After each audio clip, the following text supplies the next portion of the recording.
নমস্কার, আমি শাশ্বতী। সবাইকে জানাই আন্তরিক শুভেচ্ছা। সবাই সুস্থ থাকুন, ভালো থাকুন, আনন্দে থাকুন। আজকে অনেক রাত হয়ে গেল, পরের দিন হয়ে গেছে। তো যে এটা ছিল মধুমিতার মনের কথার মধু দিয়েছিল, ওটা হচ্ছে যে জীবনে কোনো অনুতাপ আছে কি না, আর একটা কমপ্লিট দিন কোনটাকে বলবে। অনুতাপ, আফসোস আর অনুতাপ, আফসোস কিছু নেই, কারণ যেগুলো আমার জীবনে হয়নি সেগুলোকে আমি ধরেই নিয়েছি, এটা আমার হবার ছিল না, তাই হয়নি। আর যা আমি পেয়েছি তা আমি যথেষ্ট পেয়েছি, তা নিয়ে আমি মনে করি যে অনেকের যা নেই তা আমার আছে, সুতরাং আফসোস বলতে কিছু নেই। অনুতাপ একটা আছে, সেটা হচ্ছে যে আমার মায়ের চলে যাওয়াটা নিয়ে। আমার মা হঠাৎ করে, আমার মা ভীষণ কর্মঠ, ভীষণ, বলতে পারবো না এতটাই কর্মঠ, কিন্তু এত কিছু করার পরেও মার এত টাইম বাঁধা ছিল যে ঠিক বেলা 1টা বাজবে আর মা চানে ঢুকবে। আমাদের তো কাজ করতে হলে বেলা 2-3টে গড়িয়ে যাচ্ছে, চান হচ্ছে না, এরকমও তো হয়, কিন্তু মার একদম ঘড়ির টাইমে ছিল। আর মাকে কোনোদিন আমি অসুস্থ হতে দেখিনি। আর মা একটা কথা বলতো, যেদিন আমি অসুস্থ হব, একদম মানে বিছানায় পড়বো, তো আর আমি উঠবো না। তো সেটাই হলো। তখন আমার বয়সটা অনেকটা কম ছিল, মানে আমি বুঝতে পারলাম না। সেটাই আমার অনুতাপ, যে এত কর্মঠ একটা মানুষ, তাকে আমি মানে রাখতে পারলাম না। 75 বছর বয়সে মা চলে গেছে। হয়তো লোকে বলবে যে হ্যাঁ, বয়স তো হয়েছিলই, কিন্তু মানুষ তো 95ও বাঁচে। আর মায়ের যেখানে কোনো রোগ ছিল না, ভোগ ছিল না, কোনো কিছুই ছিল না, তো থাকতেই পারতো মা। কিন্তু মায়ের হঠাৎ করে এমন হলো একটা, যে মা খেতে পারছে না। তার আগে হয়েছিল মায়ের যেটা, হঠাৎ একদিন মায়ের পাটা এগিয়ে যাচ্ছে, মানে ঘুম থেকে উঠেছে, মায়ের পাটা যেন শস্যের উপর পা দিলে যেরকম হয় সেরকমভাবে পাটা এগিয়ে যাচ্ছে। তো মা একটা ঘরে শুতো, বাবা একটা ঘরে শুতো। মা উঠে কোনো রকমে মাঝের ঘরের দরজাটাকে ধরে কোনো রকমে গিয়ে বাবাকে ডেকে তুলেছে যে আমার এরকম হয়েছে। তখন কলের টাইমের জল আসতো, ভোরবেলায় জলটা ধরতে হতো, চুচুড়াতে বাড়ি। তো ওখানে তখন আমাদের মানে বাড়ির ছাদের ট্যাঙ্কি ছিল না, ওই টাইমের কলের সময় সময় যে জলটা আসতো, রান্নাঘরে কল লাগানো ছিল, সেখানে খাবার জলটা ধরে রাখতে হতো। তো মা বলছে আমি যেতে পারছি না, তুমি যাও। তো কিছুই না, মা কোনো অজ্ঞান হয়নি, মা কোনো কিছু হয়নি। ওরকম হলো। তাই তখনকার দিনে তো এত মোবাইল টোবাইল ছিল না, আর বাড়িতে তখন ল্যান্ডফোনও ছিল না। সেটা 93 সালের কথা বলছি। তখন পাশের বাড়ি না, পেছনের বাড়িতে ফোন ছিল, তাদের বাড়িতে ফোন এলো যে মা অসুস্থ। তো চলে গেলাম। আর আমি এর আগেও বলেছি যে আমার অনেকবার আমেরিকা, মানে বিদেশ থেকে বিয়ের সুযোগ, মানে কথা অনেকবার এসেছে, কারণ আমার মামা বাড়িটা পুরোটাই ওখানে। তো আমি বলেছিলাম যে আমি যাব না, কারণ আমি মা বাবার পাশে থাকতে চাই চিরকালই। ওখানে গিয়ে ফোনে ফোনে কর্তব্য, ওটা আমি চাই না। তো সেই জন্য আমি মানে কলকাতার মধ্যে হয় চুঁচুড়াতে বিয়ে করবো, আর নাহলে ম্যাক্সিমাম কলকাতা, তার বাইরে যাব না। যেটা একটা খবর পেলে 45 মিনিটসের মধ্যে আসতে পারবো। তো সেটা ঈশ্বর আমার কথা শুনেছিলেন, আমার সেভাবেই কলকাতাতেই আমি রয়েছি। তো মার যখন খবরটা এলো, খবর পেলাম, তারপর সব গুছিয়ে গেছে, যেতে যেতে আমার সন্ধে হয়ে গেল। ট্রেনে মাত্র 45 মিনিট, কিন্তু কাজ সব কিছু সেরে তোমাকে যেতে হবে। তো তখনও দেখলাম যে মা ঠিক আছে, কিন্তু তারপরে মায়ের হাতে 1 কাপ চা দিলাম, কাপটা পড়ে গেল হাত থেকে। মানে সকাল থেকে কিন্তু তখনও পর্যন্ত পা প্যারালাইজড হয়নি। আমরা যাওয়ার পরে মার দেখা গেল যে বাঁ দিকটা প্যারালাইজড হয়ে গেল, বা কথা জড়িয়ে গেল, বাঁ পা বা হাত চলছে না। কিন্তু সেটা বাবা বলল যে সকালবেলাতেই পাড়ারই একজন ডাক্তার, আমরা নানুদা বলতাম, সে MBBS ডাক্তার হয়েছিল, সে তাকে ডেকে এনেছিল মার যখন ওরকম পাটা এগোচ্ছিল না। সে কিন্তু without any test, without any কিছু, মানে বলে দিল, মানে অন্য কোথাও হলে বা তখনকার দিনেও মানে হয়তো যেটা হতো, এই সিটি স্ক্যান করো, অমুক করো, তমুক করো, অনেক কিছু হতো, মানে হয়তো পাওয়া যেত না কি হয়েছে। কিন্তু নানুদা বলে দিল যে আপনার একটা মাইল্ড সেরিব্রাল স্ট্রোক, কানের পাশ দিয়ে বেরিয়ে গেল। কিন্তু তখনও মায়ের কিছু কিন্তু অবশ হয়নি। তো নানুদা শুধুমাত্র বলেছিল আপনি প্রেশারটা তো চেক করলে, প্রেশার ঠিক আছে, সুগারটা করান। তো সুগার দেখা গেল মানে অনেক বেশি সুগার হয়ে গেছে। তো সেটাও আমার ভুলে, এর আগেও আমি একদিন বলেছিলাম যে আমি গেছিলাম, তার কিছুদিন আগে গেছিলাম মায়ের কাছে বেশ কিছুদিন থাকবো বলে। তো আমার ছেলে তখন ছোটো, মা একটা বেশ বড় গ্লুকন-ডির কৌটো কিনে আনলো যে ছোটুন থাকবে, ছোটুন খাবে। তো আমাকে সেবারে বেশ কিছুদিন থাকার বদলে মাত্র 7 দিন থেকেই চলে আসতে হয়েছিল, কোনো একটা কারণে এখানে চলে আসতে হয়েছিল। তো আমি তখন ওটা খুলে ফেলেছি, মাকে বললাম মা আমি এটা নিয়ে যাব না, তুমি এটা খেও, তুমি তো এত কাজ করো, একটুখানি 2 চামচ খেয়ে নিও জলে গুলে। তো মা তখন বললো আচ্ছা ঠিক আছে। এবার আমি বলে এসেছি, মাও খুব নিয়ম করে ওটা খেয়েছে। তো আমরা তো তখনকার দিনে এত ব্লাড টেস্ট এইসব কিছু জানতাম না, সুস্থ আছে আবার টেস্ট কেন হবে, তো কোনোদিন টেস্ট হয়নি। হয়তো মায়ের ভেতরে ভেতরে সুগারটা হয়েছিল, কিন্তু তার মধ্যে গ্লুকন-ডি খেয়ে চচ্চর করে সেটা উঠে গেছে, উঠে গিয়ে ওরকম সেরিব্রাল অ্যাটাক হয়েছে। তারপরে কিন্তু মাকে মা না অজ্ঞান হয়েছে, না কিছু হয়েছে, না কোনো কিছুই হয়নি, শুধু ওই মা দিকটা অবশ হয়ে গেল। এবং নানুদা বললো কোনো কিছু করতে হবে না, আমি ইঞ্জেকশন দিয়ে যাবো রোজ একটা করে, তাতে আপনি ভালো হয়ে যাবেন। এবং সত্যি কথা 1 মাসের মধ্যে মায়ের কিন্তু আবার সব ঠিক হয়ে গেল। ওই ইঞ্জেকশন রোজ একটা করে পড়তো, কোমরে ইঞ্জেকশন দিত।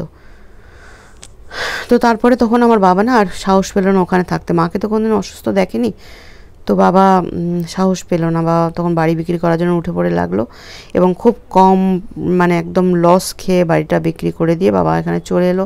তো এখানে আমরা আর বাড়ি কিনতে বারণ করলাম। বাবাও বললো যে না আর বাড়ি কিনবো না, ভাড়া বাড়িতেই থাকবো। তো ভাড়া বাড়ি খোঁজা হচ্ছিলো। আমার এখানে তো ভাড়া বাড়ির দাম অনেক বেশি ছিল, তখনকার দিনেও অনেক বেশি ছিল, মায়েদের পেনশনে সেটা অ্যাফোর্ড করাটা কম মুশকিল ছিল। কিন্তু মা আমার কাছেই মানে আমার আশেপাশেই থাকতে চেয়েছিল। দিদি আমার আছে, কিন্তু দিদির পরে ঠিক অতটা হয়তো ভরসা রাখতে পারিনি, আমার আশেপাশেই থাকতে চেয়েছিল, কিন্তু পাচ্ছিলাম না। তো বাড়ি সেইভাবে পাচ্ছিলাম না। তো যাই হোক, সে কদিন মা আমার এখানেই ছিল। তো তখন দেখলাম যে মায়ের যেখানে মায়ের ওই যে সুগার ধরা পড়লো ওরকম হলো পরে না, মায়ের আমি খাওয়াটা একদম করে দিয়েছিলাম, রেস্ট্রিকশন করে দিয়েছিলাম। কিন্তু মা আমার সাথে ঝগড়া করতো, না কেন তুই দিবি না, এটা দিবি না, এরকম করতো। তা এখানে এসে দেখি যে মায়ের ভাত খাওয়া একেবারে কমে গেল, মা কোনো কিছু খেতে চাইছে না। তখন থেকে ডাক্তার দেখানো শুরু করলাম। ডাক্তার পাওয়াটাও তখন আমাদের খুব সুবিধা ছিল, কারণ আমার হাজব্যান্ডের অফিসে কলিগ ছিলেন, তার বাবা ছিল ডাক্তারদের ইনকাম ট্যাক্স লয়ার। তো তার থ্রু দিয়ে আমরা খুব তাড়াতাড়ি পেয়ে যেতাম। সমস্ত ডাক্তারকে আমি দেখিয়েছিলাম। তখন বলছি না, আমার বয়সটা তো কম ছিল, অত কিছু বুঝিনি।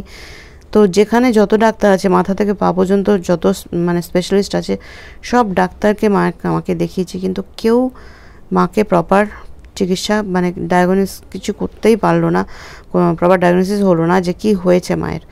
কিন্তু দিনে দিনে মায়ের খাওয়া কমে যাচ্ছে। আমি চেষ্টা করছি এটা ওটা রান্না করে, তখন রান্নার লোক দিয়ে রান্না না করিয়ে আমি নিজে মাকে করে দিতাম যে দেখো এটা খেয়ে টেস্ট লাগছে কিনা। মা বলছে খিদে পাচ্ছে, কিন্তু আমার একটুখানি খেলেই আমার মানে মনে হচ্ছে না গলা অবধি খেয়ে নিয়েছি। এই করতে করতে মায়ের শরীর মানে একদম রোগা হয়ে গেল, একদম কেমন একটা হয়ে গেল। এটা হচ্ছে জুন মাস, জুন জুলাই আগস্ট সেপ্টেম্বর, 4 মাস ধরে সমানই ডাক্তার দেখাচ্ছি, মায়ের খাওয়া ক্রমশ কমছে।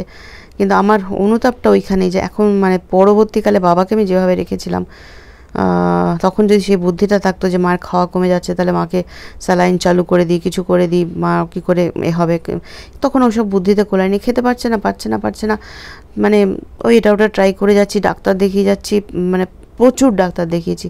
লাস্টে পুজোর আগে আমার মনে আছে আমার জন্মদিনের দিন 16ই অক্টোবর একজন ডাক্তারকে দেখানো হলো, সবাই খুব নামকরা ডাক্তার।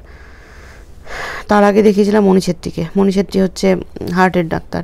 বলছি না সমস্ত ডাক্তারকে দেখিয়েছি, খেতে পারছে না কেন, তার জন্য সমস্ত ডাক্তারকে দেখিয়েছি। তো তখন যে ডাক্তারকে দেখালাম তিনি একজন বড় গ্যাস্ট্রোলজিস্ট বোধহয় বলে, গ্যাসের পেটের ব্যাপারের। তো ইনি তখন দেখে বললেন, ও তার আগে আমার যত দাদার এক বন্ধু, ওই বলে না যে গায়ে গৃহযোগে ভিক পায় না, তো যত দাদার বন্ধু তিনিও ডাক্তার। তিনি বললেন যে আমার যেটা মনে হচ্ছে যে কাকিমার পেটে জল হয়েছে, তোমরা জলটাকে আগে টেস্ট করাও। তো আমরা তো সেটাকে পাত্তা দিলাম না। তার আগে আমাদের পাড়াতে একজন বলেছিল যে আপনার পেটে কিছু হয়েছে, পেটে ইয়ে করুন, ইউএসজি করুন। মা সেটাকেও পাত্তা দেয়নি, যে ইউএসজি করার মতো কিছু আমার হয়নি, কারণ মায়ের পেটে কোনো ব্যথা ট্যাথা কিছু ছিল না, শুধু খেতে পারছে না। তো তারপর যখন এই গ্যাস্ট্রোএন্টারোলজিস্ট না কী বলে, আমি ঠিক বলতে পারছি না, ভুল বলছি হয়তো, গ্যাস্ট্রোলজিস্টই বোধহয় বলে না কি জানি না, যাই হোক কেউ যদি জানো একটু বলে দিও কী বলে। তো তখন তিনি বললেন যে হ্যাঁ পেটে জল হয়েছে, কিন্তু তার জন্য পেটে জল বার করতে হবে না, আমি ওষুধ দেবো, তাতেই শুকিয়ে যাবে। আর তারপরেই পড়লো পুজো, আর পুজোর সময় কোনো ডাক্তারকে পাওয়া যায় না। কিন্তু ওই ওষুধটা খেয়ে মার আরও মানে ডিটোরেট করলো, একেবারে 1 চামচও মা খেতে পারলো না। 16ই অক্টোবর ডাক্তার দেখানো হলো। তারপরে মাকে এমন একটা অবস্থা হলো, মাকে 28শে অক্টোবর হসপিটালাইজড করতে হলো, তখন এমন একটা অবস্থা হয়ে গেছে। তার আগে কিন্তু সমস্ত যত টেস্ট হয়েছে, যত ডাক্তার এসছে, সব বাড়িতে আমরা এনে দেখিয়েছি, বাড়ির থেকে এনে মায়ের ব্লাড টেস্ট হয়েছে, সেই রয় ত্রিবেদী থেকে লোক আসছে, যা আসছে। কারণ বাবা বলেছিল যে আমি যত টাকা লাগে তোমরা চিকিৎসাটা করাও মায়ের ভালো মতন। তো বাবা টাকা ঢেলেছে, আমরাও সেভাবে করে গেছি। কিন্তু অনুতাপ ওইটাই যে আমি বুঝতে পারলাম না যে মাঝে এত খাওয়া কমে যাচ্ছে, মাকে একটু স্যালাইন চালু করি, যেগুলো আমি বাবার ক্ষেত্রে পরবর্তীকালে করেছিলাম, এবং বাবাকে আমি হসপিটালেও দিইনি। আমার বাবা রেলের অফিসার ছিলেন, বাবার বিয়ার্সিং ফ্রি ছিল, তো মাকে সেই জন্য সবাই বললো বিয়ার্সিং খুব ভালো, দাও, দিলাম। কিন্তু ওই যতই ভালো হোক না কেন, কোথাও যদি হোল্ড না থাকে না, তাহলে হয় না। সত্যি ভালো, ওখানে প্রচুর ডাক্তার আছে, প্রচুর যন্ত্রপাতি আছে, কিন্তু পরে যখন ওই দুদিন পরে ওটা একটা সোর্স বার করা হলো, তখন একদম ডাক্তারের বোর্ড বসলো, সব বসলো। কিন্তু তার আগে মাকে দুদিন ধরে ফেলে রেখে দিয়েছিল। সে বোর্ড বসলো, তখন মায়ের পেট ফুট করে জল বার করা হলো, সেই জল টেস্ট করা হলো। জলের টেস্টের রিপোর্ট যখন এলো, তখন মা আর নেই। 1 নভেম্বর মা চলে গেল। 28 অক্টোবর মাকে ভর্তি করেছিলাম।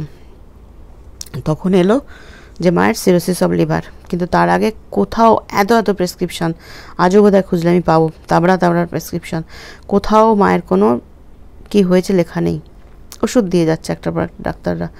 সেটাই আমার খুব অনুতাপ যে মাকে আমি দেখালাম, সবই করলাম, কিন্তু প্রপারলি যদি বাবাকে যেভাবে করতে পেরেছিলাম, বাবার ব্যাপারে আমি খুব স্যাটিসফাইড হয়েছিলাম যে হ্যাঁ জানি বাবা যখন গেছে, বাবার তখন বয়স 95, বাবার ব্যাপারে আমি স্যাটিসফাইড ছিলাম, বাবাকে যা যা করবার আমি করতে পেরেছি। কিন্তু বাবাকে আমি হসপিটালে দিইনি, কারণ মায়ের এই 75 বছর বয়সে আমি দেখেছিলাম তারা ধরে নিয়ে চলে যে একটা বুড়ি এসছে, তার বাঁচার আর কোনো দরকার নেই, তাই জন্য তারা ভালো মতন মাকে দেখেনি, সত্যি কথা। তাই আমি যখন গেছি, মা যখন চলে যাচ্ছে 1 অক্টোবর, ওই দেখা যে টাইম ভিজিটিং আওয়ার্সে গেছি, দেখছি যে মা পেটটা, বলতে খারাপ লাগে, পেটটা না উঁচু নিচু একদম নিচে ঢুকে যাচ্ছে, উঁচু হচ্ছে, মানে মা নিঃশ্বাস নিতে পারছে না, কিন্তু মার কাছে কোনো অক্সিজেন সিলিন্ডার নেই। আমরা তখন দৌড়ে গিয়ে বলছি যে এরকম অবস্থা রুগীর দিন। তারপরে তখন বলার পরে তখন দিল, এবং যখন দিল সেটা নিয়ে মা আস্তে আস্তে আমার কোলেই মা ধারে মা চলে গেল শান্তিতে। তাই জন্য বাবাকে আমি দিইনি, কারণ আমার বাবার 75ই তারা বলছে বুড়ি, তার কি হবে, তাদের মনোভাব বোঝা যাচ্ছে। তো বাবাকে তো দেখবেই না, 95 বছরের একটা বুড়ো। বাবাকে আমি বাড়িতেই হসপিটাল তৈরি করে দিয়েছিলাম, বেড ভাড়া নিয়েছিলাম, যেটা ওই হসপিটালের বেড হয়, ওই ওঠানো যায় নামানো যায়, ওরকম বেড ভাড়া নেওয়া, দুবেলা দুজন নার্স, দুবেলা দুজন আয়া, অক্সিজেন সিলিন্ডার, নেবুলাইজার, যা যা যা যা কিছু লাগে পুরোটাই। ওই বয়সে তো আর আইসিইউ লাগে না। যারা দেখতে আসতেন ডক্টর বলেছিলেন যে আপনি যা যা করবার সব কিছু করে দিয়েছেন, কারণ এই বয়সে আর আইসিইউ লাগে না। কারণ এই বয়সে আস্তে আস্তে চেষ্টা করবো রাখবার, কিন্তু কতটা ওষুধ ধরবে জানি না। প্রথম 15 দিন বাবার ওষুধটা ধরেছিল, একটু সাড়া দিয়েছিল, কিন্তু তারপরে 15 দিনে একদম বাবা ডিটোরেট করে গেল। 20 মে বাবা খাওয়া বন্ধ হয়ে গেল। তো বাবাকে সমস্ত করে স্যালাইন টালাইন সব কিছু একদম বাড়িতে ঠিক মতন ব্যবস্থা করতে পেরেছিলাম। কিন্তু মায়ের ক্ষেত্রে আমার সেই বুদ্ধিটাই কোলেনি যে একটা মানুষ খেতে পাচ্ছে না, তাকে হয় হসপিটালে দেবো, নয় তার বাড়িতেই এরকম ব্যবস্থা করব, সেসব আমি করিনি। আমি শুধু চেষ্টা করে যাচ্ছি খাওয়াবার, কিন্তু মা খেতে পারছে না। সেটা আমার একটা বড় অনুতাপ। যদিও মা বাবা দুজনেই আমার চোখের সামনে, আমি তাদের সামনে শেষ সময় থাকতে পেরেছি, শেষ নিঃশ্বাস ত্যাগটা আমার সামনেই তারা করেছে, যেটা আমার ছিল যে আমি শেষ সময় অবধি থাকবো, করেছি। কিন্তু মাকে হয়তো, মার যতটা শরীরে ক্ষমতা ছিল, মাকে হয়তো এগুলো ব্যবস্থা করলে মা হয়তো বা করতে পারতো। জলটা যদি তার কথা শুনে বার করতাম, মানুষ তো আমি দেখেছি আমার সামনের বাড়িতে এখন আছে, জলটা বার করে আসে, আবার ভালো থাকে। মার এমন ঈশ্বরের এমন কৃপা ছিল যে এই রোগে পেটে অসম্ভব ব্যথা হয়। আমি দেখেছি, আমার সামনের বাড়িতে ছিল, তিনি অবশ্য মারা গেছেন। এত পেটে ব্যথা হতো, পেটে বালিশ চেপে বসে থাকে, ছটপট করতো, মানে বলির পাঠার মতো। মায়ের কিচ্ছু ছিল না, কোনো কষ্ট ছিল না, শুধু খেতে পারতো না। তাহলে সেই ক্ষেত্রে আমি যদি জলটা বার করতাম, মা হয়তো আরও অনেক দিন 75 থেকে 95 বা 85 থাকতে পারতো। এটা আমার ভীষণ অনুতাপ একটা রয়ে গেল, কারণ তখন বয়সটা আমার খুব কম ছিল। এটা 94-এর কথা, 94 না 95-এর। 95-এর 1 নভেম্বর মা চলে গেছে, আর বাবা চলে গেছেন 2011-র 20 জুন। তো মা চলে যাওয়ার পর আমি কোথাও বাবাকে অন্য বাড়িতে থাকতে দিইনি। তখন তো বাড়ি খুঁজছিলাম, তারপরে তো মা আমার বাড়ি থেকেই চলে গেল। আর বাবাকেও তারপরে আর বাড়ি খোঁজাও, মানে একটা বাড়ি ঠিক হয়েছিল, সেটা দিদির বাড়ির কাছে, আমার এখানে পাওয়া যাচ্ছিল না। বাবারা তখন চাইছিল 1500-এর মধ্যে বাড়ি, কিন্তু আমার এখানে তখন খুব ছোট্ট বাড়িও 4000 টাকা ভাড়া ছিল। তো সেজন্য হচ্ছিল না, তাই দিদির ওখানেই লাস্টে, যেটা মায়ের একদম ইচ্ছা ছিল না, সেজন্য হয়তো মাকে আর থাকতেও হলো না, মা চলে গেল, এখান থেকেই চলে গেল মা। তো বাবাকে আর আমি কোথাও যেতে দিইনি, কোথায় একা থাকবে তুমি, আমার এখানেই থাকো। তো বাবা, আমরা একসাথে এখানে ছিলাম। বাবা 17 বছর, 94 থেকে 2011, 17 বছর আমরা একসাথে এখানে ছিলাম। এটা একটা অনুতাপ। আর পারফেক্ট দিন আমার বোধহয় সত্যি এখন হচ্ছে না। আমি অনেক দিন হয়ে গেল ঠিক পারফেক্ট দিন কাটাতে পারছি না। যেগুলো আমার করা উচিত, যেগুলো করলে সকাল থেকে রাত্রি পর্যন্ত, ঘুম পর্যন্ত ঠিকঠাক মনে হবে, আমার সেদিকে আমার নিজেরই মনে হচ্ছে যে আমি করতে পারছি না, অনেক কিছু ল্যাক হয়ে যাচ্ছে। এখন বোধহয় তোমরা বুঝতে পারছো আমি করছি, ভীষণ হাঁপাচ্ছি, নিঃশ্বাসের ভীষণ একটা কষ্ট হচ্ছে। এটা আমার আছে, বরাবরই আছে, তো এখন আবার বেশি বেড়েছে। এটা কোনো অ্যাংজাইটি, কোনো টেনশন, আমি ডাক্তার দেখিয়েছি, হার্টের কিছু নয়, টেনশন অ্যাংজাইটি থেকে এটা হয়। তো এমনিও আমাকে একজন, আজকে আমার একটা গ্রুপ মিট আছে 24 তারিখ বিকেলে, তো ওখানে একটু লাইভ হয়েছিলাম সেই গ্রুপে। তখন ওখানে একজন বললো যে তুমি চেহারাটাকে কী বানিয়েছো। তো আমি মানে হচ্ছে আর কি, নানা রকম কারণবশত প্রচুর খাটনি, ফিজিক্যাল মেন্টাল সব রকম যাচ্ছে। তার ফলে আমার যেগুলো করলে হয় সব কিছু মানে ঠিকঠাক করে উঠতে পারছি না, তাই এখন পারফেক্ট দিন কাটাতে ঠিক মতন পারছি না, তাই সেটা আমার একটা খারাপ লাগছে। দেখি মানে তাও আজকেও ভাবলাম যে আজকেও হচ্ছিল না করা, তো এখন বাজে হচ্ছে মানে 12:30 বোধহয় বেজে গেছে আমার মনে হচ্ছে, যতদূর, নাকি 1টাই বাজছে জানি না। তো ভাবলাম যে না, করব, কারণ পারফেক্ট সত্যি মানে পারফেক্টনেস ইমপারফেক্ট হয়ে যাচ্ছি, অনেক কিছুই করে উঠতে পারছি না, তাই ভিডিওটা দিলাম। জানি না কারোর চোখে পড়বে কি না। সবাই খুব ভালো থেকো।